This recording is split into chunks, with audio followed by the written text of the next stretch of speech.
Di sisi lain, Asosiasi Fintech Pendanaan Bersama Indonesia (AFPI) atau AFI ya, membantah adanya praktik kartel dalam industri pinjaman online. Ketua Umum AFPI Ejik Dajafar menegaskan bahwa penetapan bunga bertujuan untuk melindungi konsumen, bukan membentuk kartel. Ya sekarang, yang dibilang itu kan dulu-dulu gitu loh. Sekarang pun mungkin kalau ditinjau di lapangan, itu bisa dicek. Anggota AFPI itu ada 97. Kenapa pinjol yang berkeliaran menerbitkan iklan mereka hampir di media sosial, pinjolnya itu aja. Pak Prabowo harus intervensi masalah yang dihadapi sekarang. Mungkin karena penyelidikan dari KPPU tentang pinjaman online yang mana diduga melakukan tindakan seperti kartel dan monopoli. Pak Prabowo harus intervensi dalam hal ini dan mensupport penuh tindakan yang dilakukan oleh KPPU, karena ini bagus untuk masyarakat buat kedepannya ya. Ini buat teman-teman semuanya juga. Ini kita bacakan juga beritanya tentang kasus yang masih dengan hal yang sama juga. Kita angkat terus dan kita bantu untuk supportan dari KPPU juga ya. Kasus dugaan kartel bunga pinjol yang saat ini kan sudah mulai berlanjut ke persidangan ya. Komisi Pengawasan Persaingan KPPU memastikan kasus dugaan kartel bunga pinjaman online atau pinjol akan berlanjut ke tahap persidangan setelah proses pemberkasan selesai. Ini saya sangat apresiasi loh, tapi di sini ini dibantah keras oleh AFPI. AFPI beranggapan KPPU ngapain ngusut-ngusut kayak gini gitu loh. Ini kenapa hal itu terjadi ya? Karena di dalam tubuh Asosiasi Fintech Pendanaan Bersama Indonesia, umumnya para petinggi dari pinjaman online itulah yang ada di dalamnya. Mulai dari ketua dari Asosiasi Fintech Pendanaan Bersama Indonesia itu adalah CEO dari pinjolnya sendiri. Makanya ada kekhawatiran yang lebih.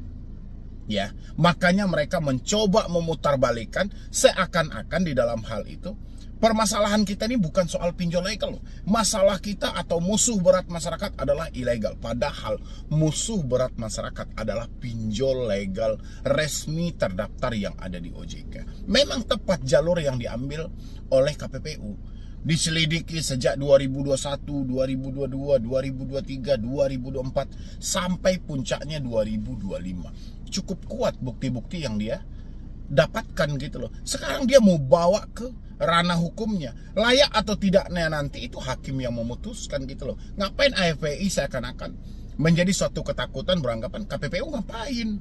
Ya kan? Masih banyak loh pinjol ilegal yang harus kita basmi dan segala macam. Iya, pinjol ilegal memang sebuah musuh juga. Tapi yang lebih terparah adalah pinjol legal resmi yang ada di OJK. Kalau saya nggak salah kata KPPU, ada sekitaran 44 pinjol ya, yang itu saat ini sedang dilirik arahnya ke sana gitu loh. Makanya saya meminta kalau bisa Bapak Prabowo intervensi dalam hal ini dan support KPPU untuk membuktikan semua kejahatan yang dilakukan oleh pinjol, terutama yang di bawah naungan Asosiasi Fintech Pendanaan Indonesia dan Otoritas Jasa Keuangan. Kasus ini bermula dari dugaan pelanggaran pasal 5 Undang-Undang Nomor 5 Tahun 1999 yang dilakukan oleh penyedia layanan pinjaman online. Perusahaan-perusahaan dalam Asosiasi Fintech Pendanaan Bersama Indonesia (AFPI) diduga menyepakati suku bunga yang tidak independen, yaitu 0,8% yang kemudian turun menjadi 0,4% pada 2021. Ini memang benar loh. Faktanya gitu loh. Bahkan di beberapa pinjol legal, kalau dicek semuanya ke lapangan masih menerapkan dengan hal yang sama. Ya mungkin tidak semuanya juga pinjol legalnya, tapi di beberapa pinjol legal dicek dan ditelusuri, dikalikan dengan pemotongan biaya layanan dengan penerapan bunga. Coba berapa persen yang mereka terapkan per hari? Ini tepat memang. Ya, ini yang dibilang itu. Ini pinjol ini bukan lagi sarananya ingin membantu masyarakat, tapi bagaimana PR-nya mereka mengendalikan keuangan masyarakat dengan diberikan peminjaman, habis itu uang ini ditarik kepada mereka. Ya. Habis itu lagi KPPU mulai mengusut kasus ini sejak awal 2024 dengan memanggil dan memeriksa pelaku usaha serta lembaga terkait termasuk otoritas jasa keuangan. Kalau OJK mah hebat dia dari dulu ya kan. Dia sudah tahu langkah-langkah yang akan dilakukan oleh musuh-musuhnya, makanya segala sesuatu dia akan batasi. Bahkan aturan demi aturan pun akan dimunculkan gitu loh. Setelah menemukan cukup bukti, KPPU meningkatkan status kasus ke tahap pemberkasan pada 5 Maret 2025 dengan sidang perdana kemungkinan digelar pada awal Mei. Ya, kita apresiasi lah. Makanya saya bilangin buat Bapak Prabowo sudah saatnya juga di sini gitu mengintervensi hal ini. Bapak Prabowo harus masuk gitu loh, sesuai dengan keputusan Mahkamah Agung kemarin. Ya kan, melalui Bapak Yusril pun juga bisa gitu loh, biar menyaksikan bukti apa yang didapat oleh KPPU. Ya kan, biar masuk semuanya, biar jelas semuanya apa sebenarnya yang terjadi. Ini rakyat sudah menjerit loh, beban bunga yang tinggi, penagihan tidak beretika. Pokoknya aduh, orang yang sudah masuk ke pinjaman online berakhirnya cuma dua, kalau nggak mati miskin, tapi 99% miskin. Ya, orang kalau sudah meminjam pinjol 99% berakhir dengan kemiskinan, kehancuran. Gak ada satu usaha pun yang bisa menang. Ikuti terus, terjadi gali lubang tutup lubang. Bertahan terus, hasil kerjamu habis, hutang tidak selesai. Ya, wajar disebut ini kartel.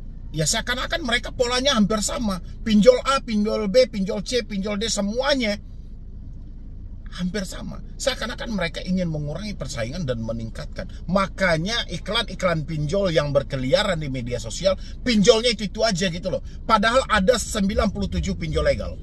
97 pinjol legal. Tapi iklan yang bermunculan tidak lebih dari setengah pinjol legal aja. Ya, paling sekitar 30 pinjol atau 20 pinjol. Ya paling sekitar itu. Itu yang berkeliaran selalu ada di media sosial. Sisanya nggak ada. Padahal masih banyak loh pinjol-pinjol lainnya. Makanya ini disebut dengan kartel. Mereka mau mengsingkirkan pesaing mereka yang tidak mau ikut dengan cara mereka. Ya wajar terjadi monopoli dan segala macam gitu loh. Makanya Bapak Prabowo sebenarnya harus lebih tajam lagi, mumpung ini masih di awal-awal jabatan Bapak aja gitu kan.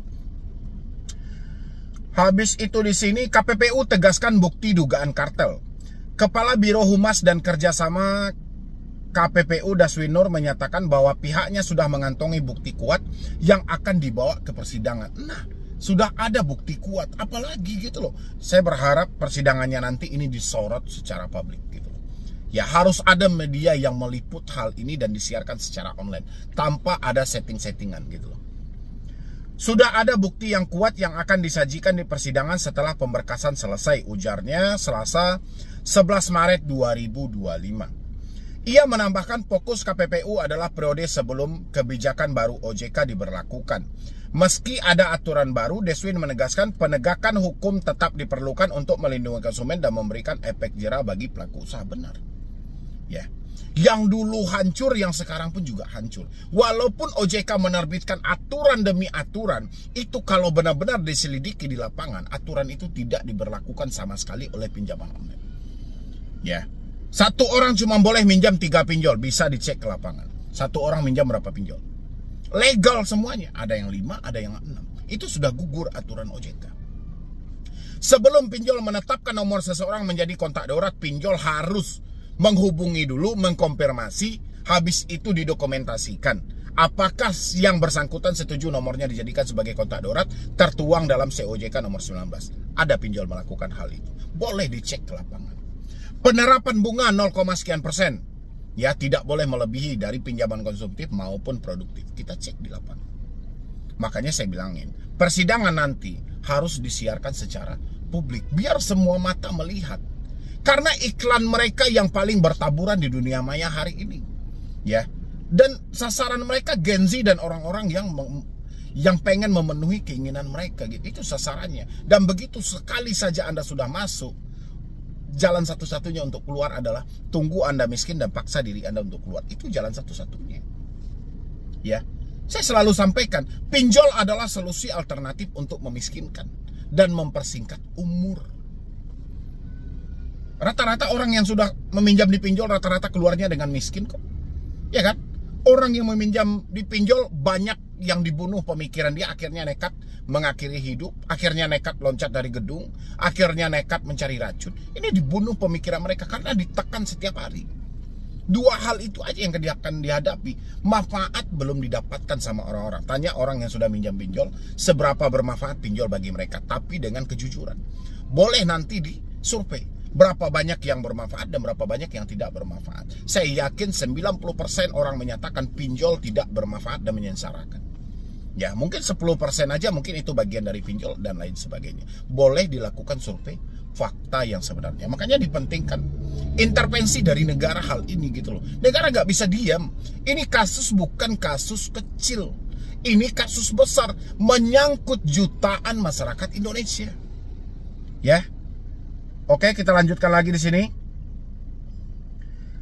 Habis itu, penegakan hukum persaingan bertujuan untuk mengembalikan kepentingan konsumen yang dirugikan serta memberikan efek jera jelasnya. Bagus memang. Saat ini KPPU tengah mempersiapkan alat bukti untuk sidang majelis pemeriksaan pendahuluan. Para pelaku usaha yang tergabung dalam AFPI telah ditetapkan sebagai terlapor atas dugaan pelanggaran persaingan usaha yang tidak sehat ya.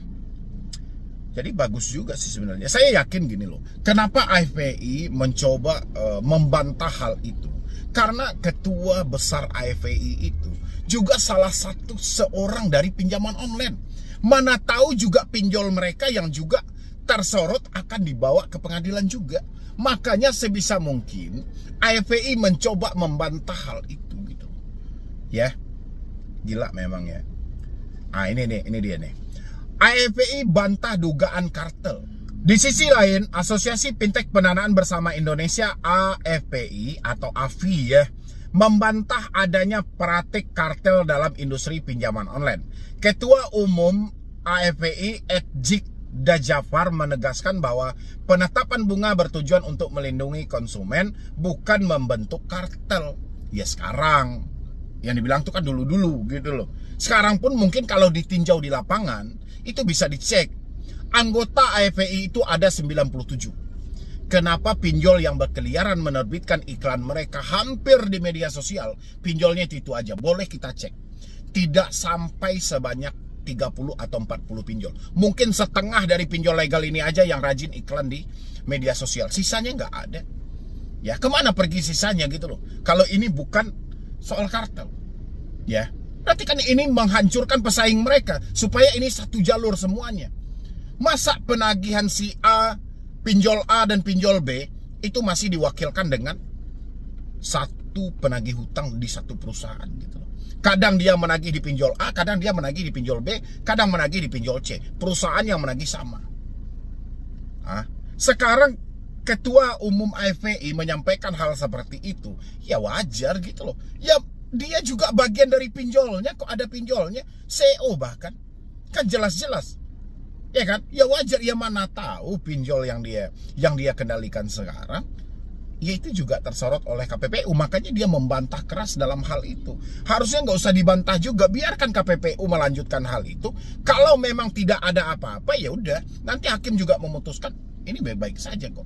Tapi kalau memang ada sesuatu keburukan, itu akan terbongkar dengan sendirinya. Karena doa dari orang-orang yang sudah dianiaya selama ini, duit dia sudah dihabiskan, mereka sudah ditekan dan mereka sudah dimiskinkan, itu pasti akan terkabulkan. Jadi hati-hati. Saya berharapnya nanti persidangan ini bisa disiarkan secara online, biar semua masyarakat bisa melihat gitu. Habis itu menurut kami, ini bukan kartel, tetapi bentuk perlindungan konsumen agar bunga pinjol tidak terlalu tinggi. Pinjol ilegal justru lebih berbahaya karena mengenakan bunga sangat mencekik masyarakat. Pinjol ilegal, masyarakat sudah paham. Keputusan yang diambil oleh Bapak Mahfud MD aja dulu di waktu tahun 2021, ya, menyampaikan bahwa pinjol ilegal tidak perlu dibayar atas dasar apapun, itu sudah cukup. Masyarakat sudah paham tentang hal itu gitu loh. Jadi nggak perlu didaur ulang lagi. Kalau dia bilangin bahaya karena mengenakan bunga yang sangat mencekik masyarakat. Bunga yang sangat mencekik masyarakat, serigala berbulu domba ini yang paling parah. Ya, seketika katanya pinjamannya 0, sekian persen bunganya. Pemotongan biaya layanan tahu, suka-suka hati gitu. Pinjam 1.350.000 sudah dipotong. Berapa hutang pokok mereka? 1 juta. Harusnya kan 650. Ini enggak 1 juta. Karena 350 ini entah uang preman, uang takut, entah pencurian, entah apa, kita nggak tahu. Ya, apakah nanti bisa dibalikan 1 juta? Enggak. Padahal dibalikan 1 juta aja itu pinjol sudah untung. Karena duit yang diterima konsumen hanya 650. Ya, berarti kan sudah diuntungkan lagi 350, tapi pinjol nggak mau. Harus dibalikan 1.300.000. Bayangin, bunga 100%, jangka 14 hari. Ya, apa yang mau ditutupi? Semua tahu kok, paham kok dalam hal itu. Nggak usah pura-pura bersandiwara dalam hal ini. Ini karena itulah yang saya bilangin. Kalau di dalam sebuah aturan lembaga itu ada orang yang mempunyai usaha di dalamnya, itu payah gitu. Payah. Ya, ini kan dalam suatu lembaga ini. Tapi lembaga itu mengatur soal perdagangan dan segala macam. Tapi ada salah satu pedagangnya di dalam itu. Susah gitu loh. Ya, pasti walaupun mereka bekerja dengan secara SOP dan segala macam, kepercayaan publik juga nggak ada. Dan akhirnya seperti ini. Kalau memang tidak ada apa-apa, ya biarkan KPPU membuktikan benar atau tidaknya hal itu gitu loh. AFPI mengklaim bahwa tidak ada kesepakatan harga yang mengikat di antara para anggotanya. Setiap penyelenggara pinjaman online disebut menetapkan bunga secara berbeda-beda, sehingga tuduhan kartel dianggap tidak berdasar. Ya kalau tidak berdasar ya nanti aja lah. Ngapain buru-buru disampaikan tidak berdasar? Nanti dibuktikan gitu loh. Ya. Aturan bunga pinjol sudah lama ditetapkan oleh OJK selama 3 tahun terakhir. Penyelenggara pinjol mengikuti aturan tersebut. Ia mengikuti aturan tersebut tapi tidak mempraktekkan di lapangan. Mengikuti aja belum tentu mempraktekkan. Ya, kalau dibilangin pinjol sudah mengikuti dan mempraktekkan, apa buktinya? Sudah ditinjau apa belum ke lapangan? Kenapa orang di lapangan masih menjerit? AFPI berharap KPPU tidak memperpanjang kasus ini dan lebih fokus pada pemberantasan ilegal yang merugikan masyarakat. Kami masyarakat berharap KPPU melanjutkan kasus ini. Ya, biarkan ilegal itu urusan kami. Kami bisa kok membedakan hal itu. Lagian juga orang-orang yang sudah meminjam ilegal itu kami larang untuk tidak perlu membayar lagi sama sekali, sesuai dengan yang disampaikan oleh Bapak Mahfud MD. Tinggal mereka ganti nomor dan segala macam.